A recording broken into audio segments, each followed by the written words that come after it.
ওমা, এই দেখছি মহা ব্রিলিয়ান্ট। আমাদের পরিবার সানবীর আর সাইমা ছাড়া এত ব্রিলিয়ান্ট আর কেউ নেই। মুমতাহিনা হঠাৎ বলে উঠলেন। যা গিয়ে তাকে ডেকে নিয়ে আয়, ভাত বাড়ছি আমি। সানবি আসার সময় হয়ে এলো, মেহমান নিয়ে একসাথে খেতে বসবো। শিফা এগিয়ে গিয়ে গেস্ট রুমের দরজা ঠেলে একটা সুন্দর দৃশ্য দেখলো। নাফিয়া নামের মেয়েটি বিছানার এক কোণে গুটিসুটি মেরে ঘুমিয়ে আছে। মুখ ধোয়ার পরে গাল দুটো প্রাণবন্ত লাগছে, মুখে নেই এক ফোঁটা অকৃত্রিম প্রসাধনীর আস্তরণ। শিফা কিছুক্ষণ চেয়ে থেকে ঘুরে এসে দরজায় দাঁড়িয়ে আঙ্গুলের ইশারায় ডাকলো উষাকে। ভ্রু উচালো উষা, ফিসফিসিয়ে জানতে চাইলো, কি হয়েছে? দেখে যাও একটু, একটা জিনিস দেখাতে চাই। উষার পিছু পিছু সাইমা আর মুমতাহিনা ঢুকলেন সেই ঘরে। দৃষ্টি জিজ্ঞাসা সূচক। গিয়ে বিছানায় ঘুমিয়ে থাকা নাফিয়াকে এক পলক দেখতে শিফা গদগদ হয়ে বলল, এই মেয়েটার চুল আর নখ দেখো, হাত পায়ের আঙুল দেখো। দেখলাম তো। মুমতাহিনা ভারী বিরক্ত গলায় বললেন। শিফার এই আচরণটা তার কাছে খুব অপছন্দের। কোনো মেয়ে পেলেই তাকে জাজ করতে লেগে পড়ে। এবার নিজেদের গেস্টকেও ছাড় দিচ্ছে না। শিফা বলতে লাগলো, ভীষণ নজর কাড়ে এই মেয়ে, বয়স আমার কাছাকাছি, ভাইয়ার সাথে মানায় না বলো? শিফার এই কথাতে ওখানে উপস্থিত বাকি চারজন মস্তিষ্ক সজাগ হয় সহসা। মুখ চোখের বিরক্তি সরে চোখগুলো বড় বড় হয়েছে কৌতূহল ও আগ্রহে। মুমতাহিনা খানিকটা এগিয়ে যায়, নাফিয়াকে পা মাথা পরক করে শ্বাস ফেলে বলে, না মানায় না, কেমন না কেমন মেয়ে। এটা না জানার আগ পর্যন্ত সানভির সাথে কি মানায় না। এত বড় মেয়ে, প্রেমিক থাকতে পারে, সাদের সাথে কথা বলতে হবে। উষা আপত্তি দেখিয়ে বলল, ওহ আপা, আজকাল এত বড় কেরের মুখে মেয়েদের প্রেমিক থাকে না। এই মেয়ের বয়স আছে, প্রেমিক থাকে ইন্টার পড়ুয়া নিবিড়দের। তুমি সাদের কাছ থেকে ভালো করে খোঁজ নিও তো। চাচি আমার আত্মীয় হলে এই মেয়ে ভালো। আর বলল এতিম, নিশ্চয় মেয়েটি ভালোই হবে। ঘাটে ঘাটে ঠুকুর খেয়ে বড় হওয়া মেয়েগুলো সচরাচর ভালো হয়, সংসারী গোছের হয়।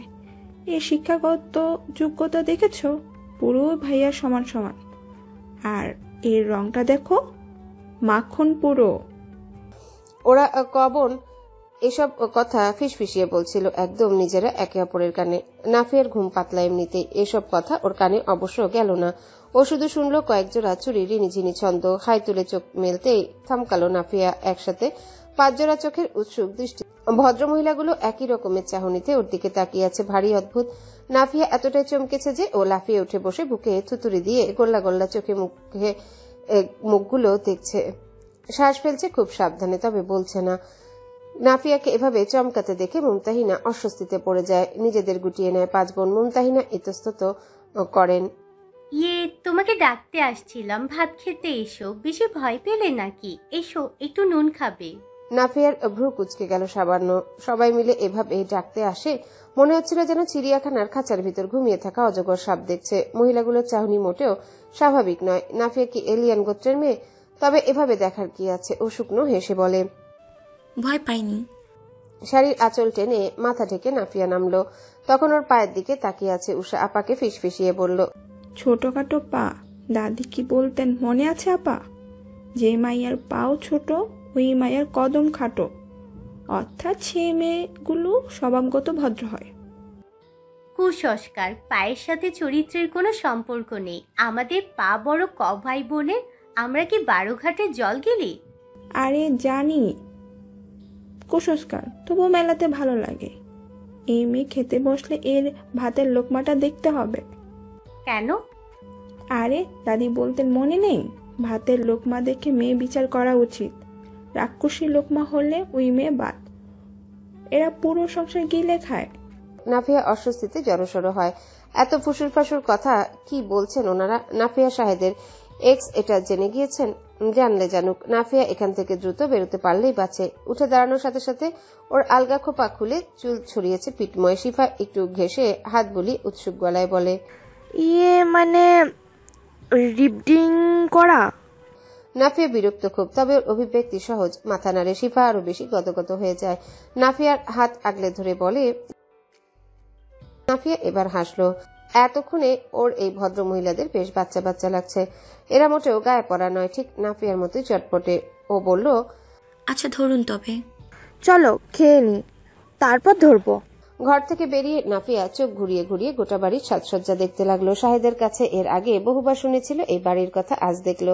নাফিয়ার বিয়ের 6 বছর হলেও ও খুব কম আত্মীয় স্বজনকে চিনত, খুব ঘরকুনো সংসারী গৃহবধূ ছিল।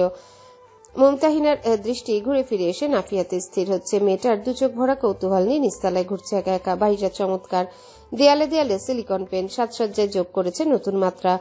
ও ছুঁয়ে ছুঁয়ে দেখছে দেয়াল। মুমতাহিনা তাকিয়ে আছে, মাথার কাপড় খসে পড়ছে, মেয়েটা আবার টেনে তুলছে। অঙ্গভঙ্গিতে লজ্জাশীলতার ছাপ সুস্পষ্ট।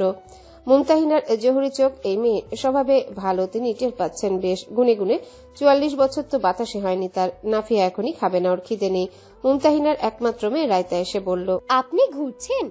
আমার মামার বাড়ির দোতলা অনেক সুন্দর, মনে হবে কোনো বাগানে এসেছেন। যাবেন? সিমেন্ট ঘুরছে দোতলায়। নাফিয়া সংকোচে মাথা নেড়ে বলল, না না, দোতলায় যাব না। সাইমা এসে বলল, আর যাও না, দোতলায় একটা গেস্ট রুম আছে, প্রয়োজনে সেখানে রেস্ট নাও। এরপরই সিমিনি নামলো। জোর করতে লাগলো নাফিয়াকে। বাইরে তখন গাড়ির হর্ন বেজে উঠে সদর দরজা খুলে দেয় সাদ। 2 হাতে 2 প্যাকেট খাবার নিয়ে বাড়িতে ঢুকে সানভীর শুরুতে চমৎকার একটা হাসি দিল, পরপর সাদের দিকে তাকিয়ে মৃদু ধমক দিয়ে বলল, কত বড় সাহস তোমার! আমি বলার পরেও আমাকে না জানিয়ে বগুড়া রওনা দিচ্ছিলে। তোমাদের জন্য আজ আপাকে দিয়ে রান্না করিয়েছি। গেস্ট কই তোমার? তার কি অবস্থা? বলতে বলতে সানভীরের উৎসুক চাহনি স্থির হলো হলরুমের এক কোণে। টিউলিপের ফুলদানির পাশে জড়সড় হয়ে দাঁড়িয়ে থাকা নাফিয়ার মুখে। নাফিয়া ততক্ষণে চোখ নামিয়েছে, মেঝেতে নিবদ্ধ ওর দৃষ্টি। সানভীর সাদকে বলল, সিরিয়াস কিছু চাও তো ডক্টর? না ভাইয়া, আমরা খেয়ে বেরোবো। বেশ। হাতের বোঝাগুলো ডাইনিং এর উপর রাখতে রাখতে উষাকে বলল, এগুলো গেস্টদের দিস, কিছু ডেজার্ট আইটেম। আজ মেনু কি? ব্যাপক, সব মনে করতে পারছি না। তুমি গোসল ছেড়ে এসো, এলেই দেখতে পাবে। সানভীর দোতলার সিঁড়ির দিকে পা বাড়াতে মুমতাহিনা বলে উঠলেন, তোর ক্যান্ডিডেট যে কেমন ইন্টারভিউ দিল তা তো জানালি না, তাকে কংগ্রেচুলেট করে দেব নাকি? সানভীর দাঁড়ালো, ঘাড় বাঁকিয়ে নতমস্তকে ঘোমটার নিচে সরল মুখটা দেখলো। সহজ গলায় বোনকে বলল, এটা তো অফিস নয় আমার। এই ব্যাপারে যে কোনো সিদ্ধান্ত অফিস থেকে জানানো হবে। আমি অফিসিয়াল এথিক্সের বাইরে কখনো কিছু করি না, ইউনো। কেমন গম্ভীর শোনালো সানভীরের গলা। নাদিয়ার মুখটা মলিন হলো ওতেই। চাকরিটা না পেয়ে ওর যে সর্বনাশ হয়ে যাবে এমনটা নয়, তবে জীবনের প্রথম ইন্টারভিউ হিসেবে একটু মন খারাপ হবে ব্যর্থ হলে, এই যা। লোকগুলো তাকে বাদ দিয়েছে। সানভীর দোতলায় যাওয়ার পরে সাদকে জোর করে দোতলা ঘুরতে পাঠালেন মুমতাহিনা। সানভীর যখন এসেই গিয়েছে তখন না হয় একসাথে খেতে বসা যাবে।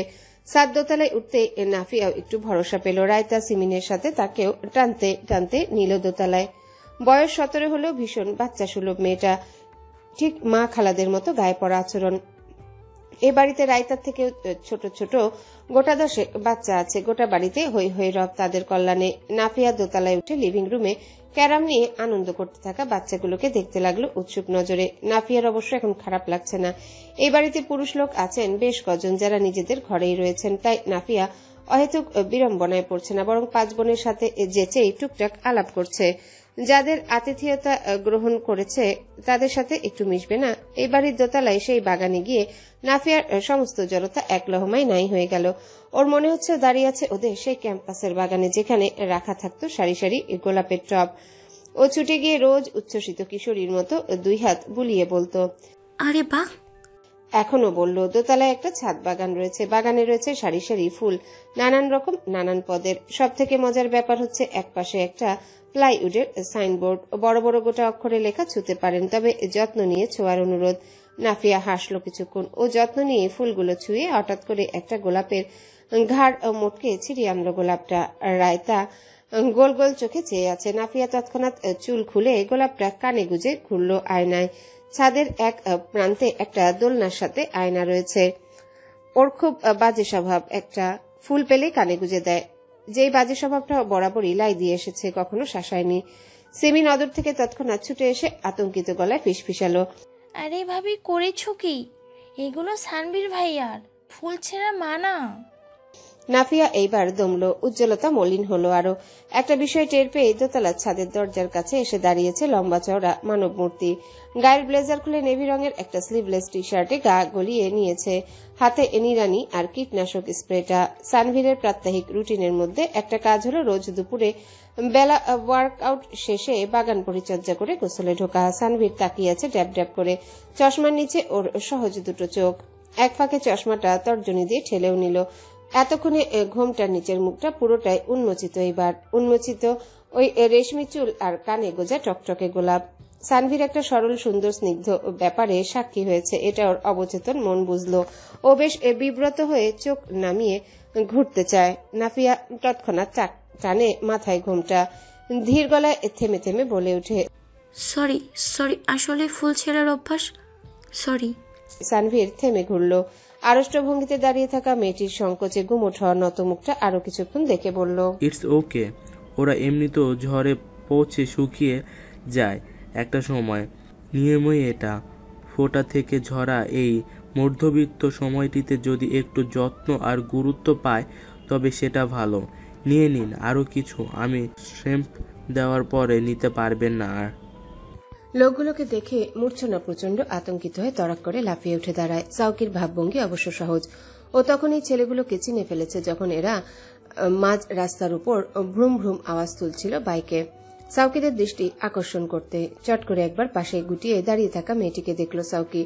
মূর্ছনার ভাষা ভাষা গাঢ় চোখ দুটোতে কত শত উদ্বেগ এসে ভর করেছে, তা সাউকি নিমিষে পড়ে ফেলল, নিঃশব্দে ফেলল শ্বাস। আর যাই হোক, মেয়েটা যেন কোনো কটু কথা না শুনে, সেটা সাউকি সহ্য করে স্থির হয়ে থাকতে পারবে না। ও খেপে গেলে এখানে বিরাট ঝামেলা হবে, কানে যাবে অসীমের, সে আরেক কেলেঙ্কারি হবে। তাই মেয়েটা যাতে কোনো বাজে কথা না শুনে।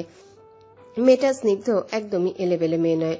আজ এখান থেকে সহি সালামতে বেরোতে পারলে মেয়েটার থেকে ওর আইডি চাইবে সাউকি, স্থির করে ফেলেছে সে।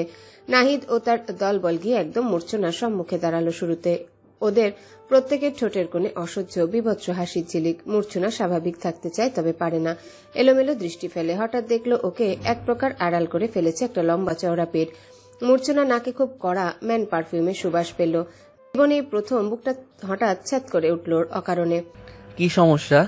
সাউকির গলা শান্ত তবে ভারী শক্ত। নাহিদ ওখানে দাঁড়িয়ে পড়ল, ঠোঁটের সেই বিভৎস হাসিটা বজায় থাকে। গমগম করে জবাব দেয়, এখানে কি চলছে? টুরিস্ট প্লেস, পাবলিক প্রপার্টি ঘুরছি এখানে, আপনাদের কাছে কৈফিয়ত দিতে হবে? লিভ আস অ্যালোন। সাউকির জবাব শুনে ছেলেগুলো সহসা হেসে উঠল খ্যাক করে। মশিউর নামের একটি ছেলে হঠাৎ দলের মাঝখান থেকে মাথা বাড়িয়ে বলে, তোমাদের অ্যালোন ছাড়বো যেন তোমাদের লদগলদকি করতে সুবিধা হয়, তাই না? এহেন কথায় মূর্ছনার পায়ের তলার মাটি সরল নিমিষে। ও মুখ চেপে নিয়ে মৃদু আর্তনাদ করে উঠল। ওর সে কথায় জ্বলন উঠল সাউকির। সরল সুন্দর মুখটা লাল হলো রাগে, চকিতে কলার চেপে ধরল ছেলেটির, খেকিয়ে উঠল, মুখ সামলে, নয়তো একদম খারাপ হয়ে যাবে, মাইন্ড ইট। মূর্ছনার হাত পা অস্বাভাবিক মাত্রায় কাঁপছে, ঘামছেও পুরোপুরি বিশ্রীভাবে। সামনে চলছে তামাশা। ও নিজের ছটফটানি থামিয়ে পার্স হাতরে ফোনটা বের করে কোনো মতে জারার নাম্বারে ভুলভাল বানানে লিখল, এদিকে আসিস না, আমি কল করব পরে। সেন্ড বাটনে ক্লিক করার সাথে সাথেই মূর্ছনা আটকে উঠল। আচমকর হাতের ফোনটা ধরে টান মেরেছে শাওন, গম্ভীর গলায় বলছে, কাকে কি লিখছো আপু? এখানে অনৈতিক কাজ করছো তোমরা, এটা তো তোমরা ইনস্টিটিউটে জানাবো আমরা। আগে কান ধরো, বলো জীবনে এই কাজ করবে না, একদম বিয়ের পরে করবে। বলো বলো। সাউকির সহ্য হচ্ছে না, ওর মন চাচ্ছে প্রত্যেকটার কে কাদার মধ্যে পুঁতে ফেলতে, কিন্তু তাতে লাভ নেই। উল্টো এদের আক্রোশ বাড়লে বিপদে মেয়েটির হবে। সাউকি এখানে একা। এদের মুখ দেখে মনে হচ্ছে না এরা স্বাভাবিক। মুখ থেকে বাজে গন্ধ আসছে, নেশা জাতীয় কিছুর। ও নরম হতে চাইল, মশিউরের কলার ছেড়ে শাওনকে বলল, দেখুন এখানে সবার ঘুরতে আসার অধিকার। ওর কথাটা পুরোপুরি শেষ হতে দিল না মূর্ছনা। ভয় সরিয়ে মেয়েটা এখন বেশ খেপা, চেঁচিয়ে বলছে, কোনো প্রমাণ আছে আমরা অনৈতিক কাজ করছিলাম? চাতা একটা বললেই হলো। মূর্ছনার কথার বিপরীতে বদমাশগুলো হাসলো। খানিকক্ষণ পরপর মশিউর ঠাট্টা করে বলল, আমরা এতগুলো মানুষ স্পষ্ট দেখেছিলাম তুমি ওর কোলে চেপে বসে, ওর হাত তোমার জামার ভেতর, ঠোঁট তোমার ঠোঁটে, তোমার হাত ওর মাথায়। চুপ করুন, চুপ করুন, চুপ করুন, অসভ্য অমানুষ কতগুলো, জানোয়ারের দল, চুপ করুন। মূর্ছনার পাতলা শরীরটা ভেঙে গুড়িয়ে যেতে চাইছে এখানে পাথুরে মাটির সাথে। ও কান চেপে ধরিয়ে চেঁচিয়েছে। সাউকি ভীষণ অসহায় মুখে দেখছে মেয়েটাকে। ও আবার মূর্ছনাকে আড়াল করে টান টান দাঁড়িয়ে শ্বাস ফেলে গভীর। নাহিদের চোখে চোখ রেখে বলে, কত লাগবে? 50।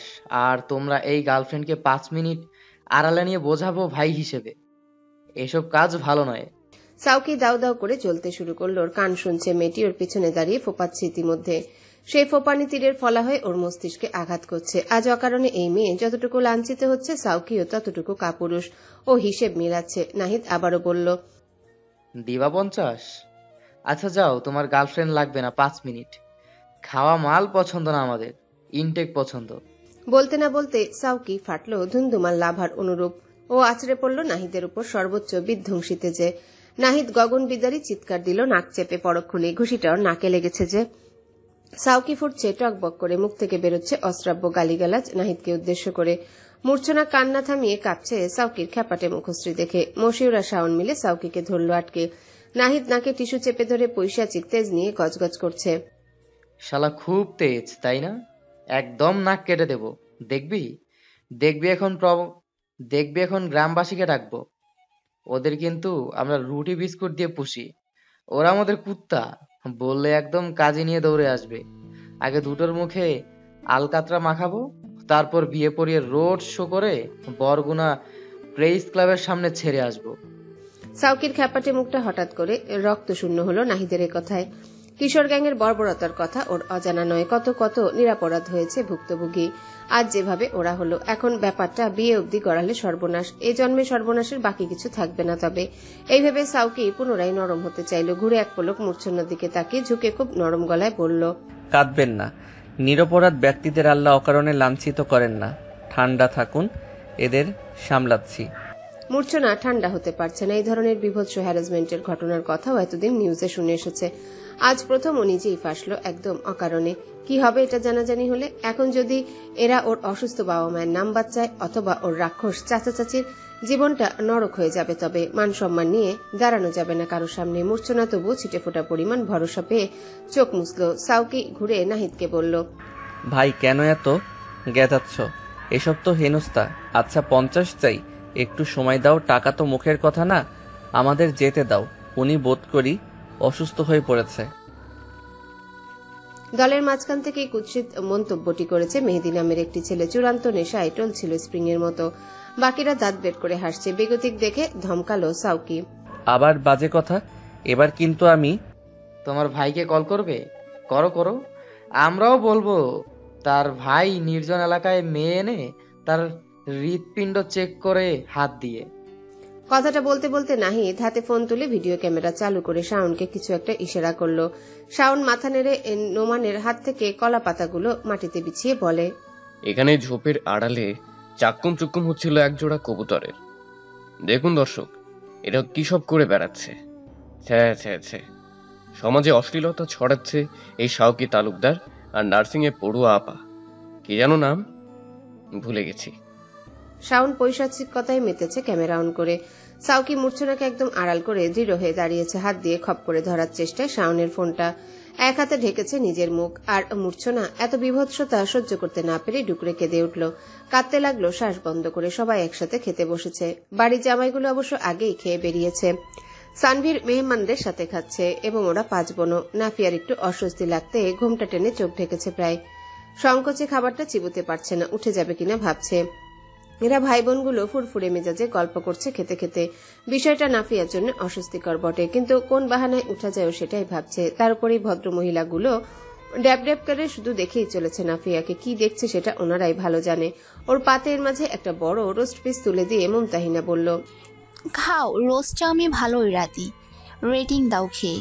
নাফিয়া গোল গোল চোখে পাতের দিকে তাকিয়ে আছে। পুরো এটো হয়ে গিয়েছে পিসটা ওর পাতে পড়ে। এখন এটা তুলেও দিতে পারছে না। এই খাবারের একটা দানাও নষ্ট করতে মন চায় না ওর। ভদ্রমহিলা একটু সময় অবধি দিলেন না বারণ করার। কি মুশকিল। পাশ থেকে তখন সাদ হালকা গলায় সানভীরকে বলে উঠল, ভাইয়া নাকি বিয়ে করবেন? আচ্ছা 1.5 বছর ধরে বিদেশে ঘোরাঘুরি করে লাভটা কি হয়েছে? আবার বরগুনায় খুঁজছে মেয়ে। আচ্ছা আপনার পছন্দ কেউ নেই, অথচ আপনাকে আমি অন্যরকম ভাবতাম। প্রেমে নিয়ে যাবেন তাই না? Are you good for nothing? Sanvir সাদের কথায় হঠাৎ করে পাতলা হেসে বলল, একটা কথা কি জানেন, এই বয়সে একটা ঝামেলা, বুঝলেন? আমি যে স্টেজে দাঁড়িয়ে আছি সেই স্টেজে চট করে কারো প্রেমে পড়া যায় না। এটা অসম্ভব রূপকথা গল্পের মতো লাগে আমার কাছে। তাকিয়ে তাকিয়ে কারো প্রতি মুগ্ধতা জড়ানো করা ছেলে মানুষই এক প্রকার, বা এমন অনুভূতি সাজিয়ে গুছিয়ে নিজের চাহিদার সাথে বোঝাপড়া করানোর সময় নয় এটা। এই বয়সটা determine that are all that this stage needs. একজন স্ত্রী, একটা সংসার, একটা গোছানো জীবন, একটু নিরিবিলি একজন সঙ্গী, এবং এটাই দ্যাটস আর অল। এই বয়সটা না পুরুষের ডিটারমাইন থাকে, যেই আসুক না কেন একজন পার্টনার এলে তাকে সম্মানে রেখে মানিয়ে গুছিয়ে রান্নাবাটি খেলতে হবে। এই বয়সটাতে অহেতুক মিল ডিমেন্ডগুলো নেতিয়ে আসে। এই বয়সটা হাপিত্যেশের, কেবল একটু সঙ্গ আর কারো থেকে 2 মিনিট গৃহস্থলী সময়ের হাপিত্যেশ থাকে শুধু। এত দেখাদেখির কিছু নেই, তাই অ্যারেঞ্জ ম্যারেজের দিকে ঝোঁকে আমার মতো ব্যাচেলার বুড়ারা। হ্যাঁ। একটু থেমে সানভীর এক টুকরো সালাদ মুখে পুরে হালকা গলায় বলে, অবশ্য আপনারা বেশি চাপ নিচ্ছেন। আজ দুপুরে তো অসীম চাচ্চু কলে বললেন বগুড়ার একটা মেয়ে আছে। আমি তখন অফিসে মিটিংয়ে, অগত্যা উঠে গিয়ে তার থেকে বিবরণ শুনতে হলো। নাফিয়া মাথা নিচু করে খাবার খুঁটেই খাচ্ছে। সাদ হেসে বলে, বেশ, আব্বুকে বলে দেবো, তারা নেই। তবে চুলগুলো সব পাকিয়ে না, আবার মাথায় টাক পড়ে গেলে কিন্তু সর্বনাশ। সাদের কথায় একগাল হেসে সানভীর হাত দিল নিজের ট্রিম ছাড় দেওয়া চুলে, বলল, আরে এটা বন্ধু নিয়াজের খপ্পরে পড়ে সেবার ব্যাংকক গিয়ে করিয়েছি, তারপর আর কালো করিনি। কয়েক গোছা ঝাঁকা পাকা চুল নাকি ভীষণ স্টাইলিশ লুক এনে দেয়। বোঝো কাণ্ড। প্রথমে অস্বস্তি লাগলেও এখন বেশ মজা লাগে। একটু বয়স্ক ভেবে সবাই খুব মান দেয়। সাদ আর সিমিন হো হো করে হাসছে। ওদের সাথে গলা মিলিয়ে খ্যাক খ্যাক করছে রায়তা। সানভীর হঠাৎ প্রসঙ্গ পাল্টে বোনদের সাথে আলাপ জুড়ে দিল। এমনিতেই 38-এর এই ভদ্রলোক ভীষণ চুপচাপ। পেশাগত জীবনের প্রভাব বিস্তারিতই রয়ে গিয়েছে জীবনে। তবে কদিনের জন্য বোনগুলো বেড়াতে এলে সমস্ত দিন আলাপ করতেই থাকে, একটার পর একটা প্রসঙ্গ বানিয়ে। হচ্ছিল আজ অফিসের ইন্টারভিউ বোর্ডের আলাপ। নাফিয়া একটু মনোযোগী হয়ে যখন শুনছিল তখন সানভীর ডেকে উঠল, আপনার ইন্টারভিউ আসলেই চমৎকার হয়েছে নাফিয়া আখতার। এ ব্যাপারে যদিও কোনো সিদ্ধান্ত আসেনি, তবে ম্যানেজমেন্টের ভীষণ পছন্দ করেছে আপনাকে। চাকরিটা না হলেও আপনার কনফিডেন্সের কদর করে একটু জানানো আমার উচিত বলে মনে হলো। এথিক খুব ভেঙে অ্যাজ এ রিলেটিভ। নাফিয়া চোখ তুলল, শান্ত গলায় শুরুতেই বলল, ইবনাথ স্যার। সানভীর বলল, ও সরি ইবনাথ, আসলে আমার একটা ফ্রেন্ড ছিল এই নামে, ও আবার আখতার, তাই এটা মুখে এসে যায়। কিন্তু আমি আপনার স্যার নই, আপাতত আপনার হোস্ট। সাদের কাজিন আমি মানে এক প্রকার আপনারাও, তাই হেজিটেশন বাদ দিয়ে খান। আমি তলানিতে বহুবার আপনাদের বাড়ির অতিথেয়তা নিয়েছি। আমাদের বাড়ি? চাচি আমার বাড়িতে, সে হিসেবে আপনাদের। ও। নাফিয়া শ্বাস ফেলে গরম চোখে তাকালো এক পল সাদের দিকে। এত মিথ্যা বলার প্রয়োজন ছিল না। নাদিয়া সাদের ডিভোর্সি ভাবি, এতে যদি দুনিয়া বাঁকা চোখে তাকায় তবে নাফিয়ার আপত্তি ছিল না কোনো। কিন্তু সাদের মনে কি চলছে কে জানে। বলল, প্লিজ ভাবি, একটু রিল্যাক্সে চাকরির কয়টা দিন কাটাও। এসব ঘটলে তুমি ডিপ্রেস হবে ভিন্ন সময়ে। কিন্তু সাদ কি জানে, ডিপ্রেসড হলেও ক্ষণিকের জাদুটোনা কাটিয়ে নাফিয়া দুর্গম পথ পাড়ি দেওয়া মুসাফির হতে জানে। মুমতাহিনা গরুর মাংস তুলে দিতে গেলেন। এইবার নাফিয়া প্রতিবাদের সুরে বলল, আপা, আপনার আতিথেয়তায় আমি অভিভূত, কিন্তু আর না, ওগত্যা খাবারগুলো নষ্ট হবে। খাবার নষ্ট করা মোটেও ভালো নয়। আপনি চামচটা রেখে দিন, লাগলে আমি নিয়ে নেব। আলাপ থামিয়ে সানভীর এক পলক দেখল নাফিয়াকে। আর ওরা 5 বোনও লাঞ্চ সেরে ডেজার্ট আইটেম খাচ্ছে ওরা সোফায় ঠেসে বসে। খাওয়া শেষে নাফিয়া আর দাঁড়াতে চাইল না। এক ফাঁকে বিনয়ী সুরে সানভীরকে ধন্যবাদ জানাতেই সানভীর একগাল অমায়িক হেসে বলে, ওকে, তবে টেনশনের কিছু নেই, আপনি যথেষ্ট যোগ্য। আপনার জার্নি সবসময় প্রাণবন্তর হোক। নাফিয়া ঘাড় নেড়ে হেসে ঘুরল। লোকটাকে অফিসে যেরকম লেগেছে বাড়িতে মোটেও তেমন নন। ইনি ভীষণ আন্তরিক আসলে। বাড়ির মেহমান সব সদর দরজার বাইরে পা রাখতে সানভীর ঘড়ি দেখে দোতলা সিঁড়ির দিকে এগিয়ে গেল। পথের মাঝে 5 বোনকে পেয়ে হঠাৎ দাঁড়িয়ে পড়ে। এতক্ষণে সহজ হাসি হাসি আন্তরিক মুখটাকে এবার প্রচন্ড বিরক্ত রাগান্বিত লাগে। কিন্তু রাগ ভেতরে রাগ সহজে জীবের ডগায় আসে না সানভীরের। ও বরং শান্ত গলায় বলল, ইট ওয়াজ সো লেম। তোমাদের জন্য তিনি ঠিকভাবে খেতে পারছিল না, এভাবে তাকিয়ে খুঁটিয়ে কেন দেখছিলে বারবার? এটা কেমন আচরণ? তিনি আমাদের গেস্ট ছিল, যাই দেখো, but not with her. Mumtahina ভারী লজ্জিত হয়ে বলে, ভাই রাগিস না, শিপা বলছিল মেয়েটা ভদ্র আর তোর সাথে মানাবে। ডিসগাস্টিং। সানভীর বিরক্তি ঝেড়ে দোতলায় উঠে মুমতাহিনাকে থামিয়ে মুমতাহিনা শক্ত গলায় হঠাৎ চেঁচান, তো নিজে নিজে একটা পছন্দ করে উদ্ধার করো আমাদের সবার কাছে তুই ডিসগাস্টিং। সানভীর হাসে নিশ্চুপ। ওর পথ আগলে দাঁড়িয়েছে সিফার 6 বছর বয়সী ছেলে সিনান। মামার দিকে তার টুপিটা বাড়িয়ে দিয়ে আধো স্বরে বলে, নামাজ মামা। সানভীর কোলে উঠিয়ে চুমু খায় বাচ্চাটাকে, বলে, নামাজ আবার আসরের ওয়াক্ত বাবা। বাচ্চাগুলো ভারী আদুরে, প্রতিটা ভাগ্নে ভাগ্নি সানভীরের বড্ড আদরের। এরা বাড়িটা ফাঁকা করে ছুটি কাটিয়ে কাল চলে যাবে। পড়ে থাকবে সানভীর ওর বোরিং একটা লাইফ নিয়ে। এই মুহূর্তে একটা সংসারের যে কি প্রয়োজন হারে হারে টের পাচ্ছে। সানভীর ও ড্রাইভারকে বলে রেখেছে ওদের 3 জনকে বাস স্ট্যান্ডে ছেড়ে আসতে। গাড়িতে বসে ঘুম ঘুম ভাব এসে যাচ্ছিল নাফিয়ার। সাদ বলল, দেখলে ভাইয়া কতটা আন্তরিক মানুষ। চাকরিটা হলে সব সুবিধা অসুবিধা তাকে নিঃসংকোচে বলবে। 7 মাস তোমার ভালো কাটবে। নাফিয়া মাথা দোলায়, আলতো তন্দ্রা দু চোখে। হঠাৎ ফোনটা বেজে উঠল। ওর সেই তন্দ্রা ভাঙে। কল করেছে ও সেজো চাচাতো ভাইটির বউ। ভদ্রমহিলাকে নাফিয়া খুব একটা পছন্দ না করলেও অগত্যা কলটা রিসিভ করলো। তার ভাইটা ভালো। নাফিয়া কল না ধরলে তিনি কষ্ট পাবেন এই ভেবে কিছুক্ষণ আলাপ করার পরে নাফিয়া আবার বুঝতে পারল ওরা তো উদার হওয়া মোটেও উচিত নয়। এখন থেকে ওকে রুক্ষ হতে হবে, নয়তো এই দুনিয়া ওকে লেজে গোবরে করে ছাড়বে, ঠিক এই মহিলার মতো কথা শুনিয়ে। এত সহজে তুম করে ডিভোর্স নিলি কেন? ডিভোর্স নেওয়া ভালো?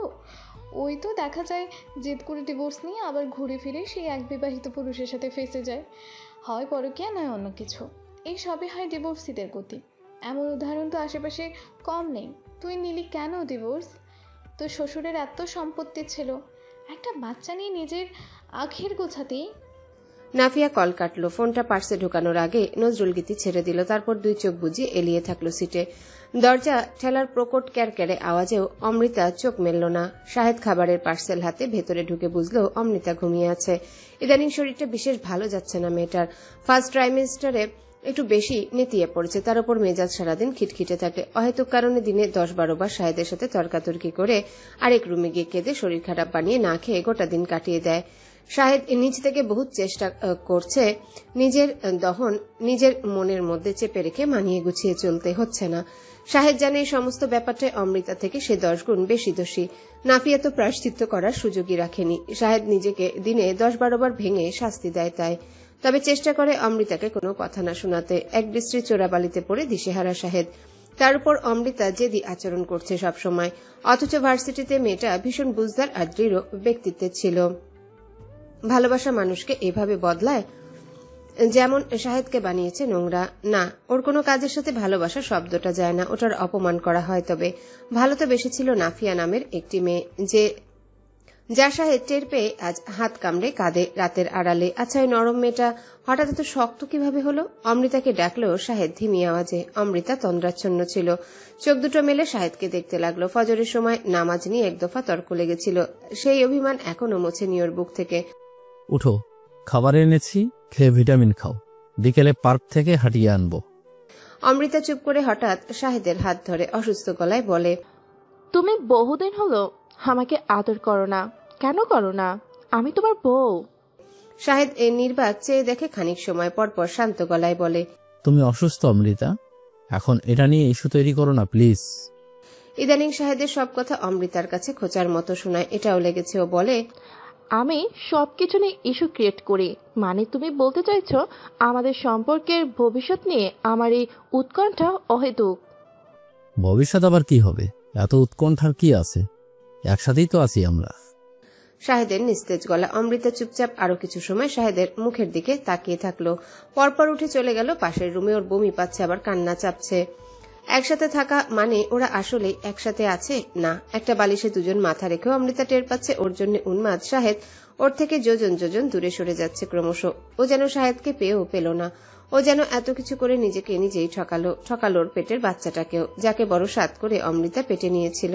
যে জন্মে দেখবে তার বাবা কেবল তাকে দেখে অনুশোচনায় ভোগে, নাফিয়া নামের একটি মেয়ের মুখ মনে করে। অমৃতা দেয়ালে পিঠ ঠেকিয়ে মুখ দিয়ে হাত চেপে নীরবে কাঁদছে। শাহেদ দরজা খুলতে বললেও খুলছে না। সাদের নাম্বারে বারবার কল করেও যখন পাচ্ছিল না সাউকি, তখন কল করলো নাফিয়াকে। এমনিতেও সাদের সাথে বিষয়টা শেয়ার করার মতো সাহস নেই ওর, একদমই নেই। মেজো ভাইয়া সবসময় বলে এসেছে, কখনো কখনো মেলে ইস্যুতে জড়াবি না, খবরদার। কাউকে ভালো লাগলে এসে আমাকে জানাবি, ভাইয়াকে দিয়ে আবুকে ম্যানেজ করব। তবে এসব নয়, আবুর পছন্দ করে না, একেবারে বিয়ে করিয়ে দেব। সাউকি ভীষণ ঘাবড়েছে। মূর্ছনা এখন পাথরের মতো নির্জীব দাঁড়িয়ে আছে। নাহিদরা হাসছে, বলছে, কি কেউ কল ধরছে না? আরে টাকাটা দিয়ে এখান থেকে কেটে পড়ো, গ্রামবাসী ডাকার আগে। তোমরাও এত গেজিও না, টাকা পয়সা তো ভালোই আছে ফ্যামিলির, 50,000 গায়ে লাগবে না। তখন নাফিয়া কলটা রিসিভ করে আস্তে ধীরে বলল, লাগলে আমি নিয়ে নেব। হ্যাঁ শাওকি বল, আমরা বাকেরগঞ্জ পর্যন্ত এসেছি ভাই, কিছু বলবি? ভাবির গলা পেয়ে সাউকি থিতিয়ে গেল, আর কথা বেরোলো না ওর গলা দিয়ে। না কিছু না বলে কল কেটে বুক ভরে শ্বাস নিয়ে কিছু একটা ভাবলো সে।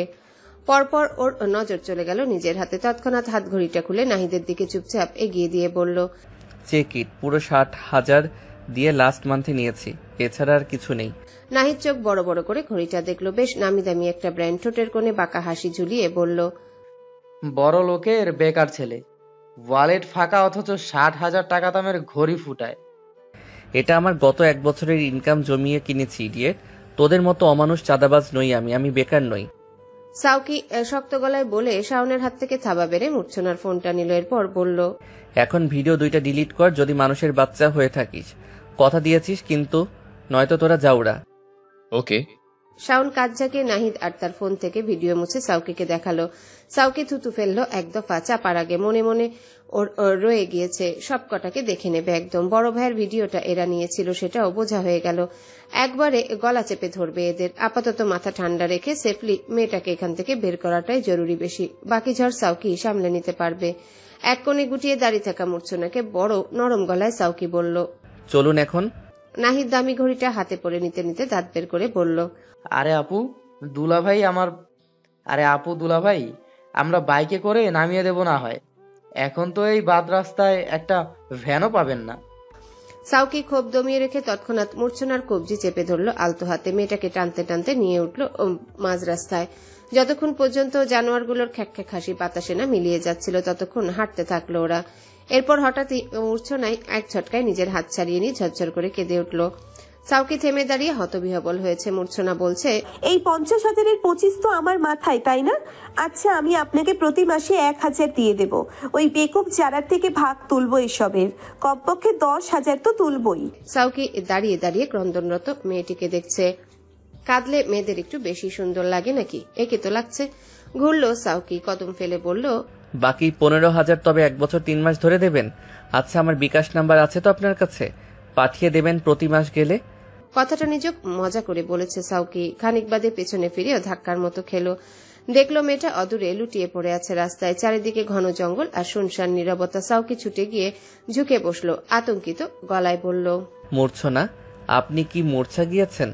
মূর্ছনা, আমি টাকা নেব না আপনার থেকে, ভয় পাবেন না। সেজন্য বুঝি মূর্ছা গেলেন? ওটা মজা করেছি, প্লিজ উঠুন। আমি পারবো না আপনাকে এখন কোলে তুলতে, আমার লজ্জা লাগে, প্লিজ সেন্সে ফিরুন।